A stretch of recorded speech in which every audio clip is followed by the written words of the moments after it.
Bonjour et bonsoir mes très chers et précieux trésors. Étant convaincu qu'une personne quelque part a nécessairement besoin de ce message, je vous exhorte tous à liker cette vidéo, à la partager et à vous abonner à ma page. Je voudrais également nous exhorter tous à suivre avec attention cette capsule pour pouvoir retenir les enseignements et réussir dans tous les domaines de nos vies. Ma plus grande joie et satisfaction serait de voir mes semblables réussir grâce à ce message que je partage chaque mois. C'est la raison pour laquelle je voudrais que tout le monde puisse interagir avec cette vidéo. Vous puissiez proposer des thèmes d'échange.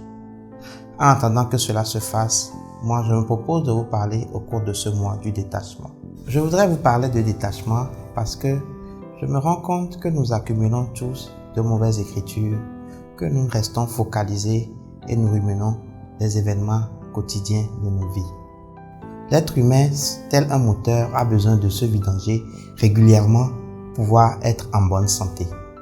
Le détachement nécessite donc une pratique et quelques techniques pour pouvoir le gérer efficacement. Oui, vous l'avez compris, le détachement, c'est à la fois opérationnel et stratégique. Opérationnel, ça veut dire que le détachement doit se pratiquer au jour le jour. Prenons l'exemple d'une personne méprisante que vous côtoyez régulièrement. Cette personne passe son temps à vous frustrer. Au lieu de prendre ce comportement à cœur et d'être vous-même frustré, vous devez pouvoir lâcher prise et vous dire que sans doute cette personne a un malaise ou un problème interne qui l'amène à avoir ce genre de comportement. Au contraire, vous devez chercher à l'aider à s'améliorer et à devenir une bonne personne. Prenons un second cas, une personne qui vous insulte. Cette personne a nécessairement ou forcément vu quelque chose que vous devriez changer dans votre vie. Au lieu de prendre cette insulte comme une moquerie ou bien comme un élément de guerre, vous devez plutôt intérioriser cet aspect de votre vie et pouvoir vous améliorer. Dès lors, nous voyons que le détachement nous permet de devenir de meilleures personnes. Sur le plan stratégique, c'est-à-dire sur le long terme, le détachement, c'est par rapport à nos projets. Nous menons des actions que nous voulons voir aboutir et réussir en même temps. Alors qu'il faut laisser le temps aux choses de venir à nous, le temps aux choses de mûrir. Prenons le cas d'une personne qui est restée longtemps au chômage. Cette personne voudrait avoir un emploi tout de suite. Ce faisant, lui-même, il se met la pression au risque de pouvoir abandonner. Nous devons, dans cette circonstances ou dans ces conditions, faire le nécessaire pour avoir l'emploi désiré, mais tout en sachant que ça viendra au bon moment.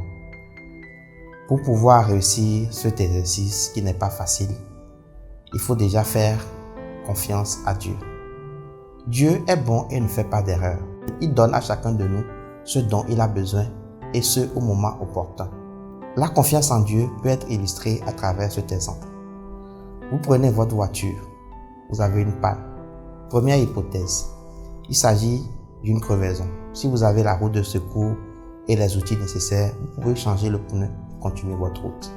Si vous n'avez pas les outils nécessaires, vous ne pouvez pas continuer la route. Deuxième hypothèse, le moteur est cassé ou le moteur a coulé. Là, quels que soient vos super pouvoirs et les outils dont vous disposez, vous ne pouvez pas avancer. Vous êtes obligé de faire recours à un mécanicien. Et la confiance en Dieu, c'est la même chose. Face à une situation sur laquelle je peux agir, je fais de mon mieux. Face à une situation sur laquelle je ne peux rien, je lâche prise et je fais confiance en Dieu pour me sortir du pétrin. La deuxième technique, on la tient de Antonio Damasio, qui a su catégoriser les émotions qui gouvernent la vie de chaque être humain. Ces émotions sont au nombre de 5. Il s'agit de la peur, de la tristesse, de la colère, du dégoût et de la surprise. Selon Damasio, nous nous exprimons par nos sentiments qui sont généralement la combinaison de nos émotions. Nous ne pouvons donc pas agir sur un sentiment, mais nous devons pouvoir agir sur chaque émotion qui compose le sentiment. Ce faisant, on est capable d'identifier la cause d'un ressenti et on peut travailler dessus. Il nous conseille de ne pas agir à chaud au risque d'avoir une réaction disproportionnée. Mais nous ne devons toutefois pas excéder une période de 21 jours après laquelle les mauvaises écritures s'enracinent solidement en nous. Pour résumer, je dirais que le détachement, c'est de voir en toute situation une opportunité, laisser le temps aux choses de venir à nous, faire confiance à Dieu et pouvoir maîtriser nos sentiments et nos émotions. Ceci étant, j'aimerais souhaiter à tout un chacun d'entre nous un heureux mois de juillet. Puissions-nous intérioriser la pratique du détachement pour pouvoir jouir d'un bonheur absolu. Et oui, quand on se dégage de toutes nos frustrations, quand on se libère de toutes nos charges, on devient léger et on arrive facilement à vaquer à nos occupations. Pour les natifs de ce mois, en l'occurrence, votre humble serviteur, je voudrais nous souhaiter un bonheur absolu en toutes choses.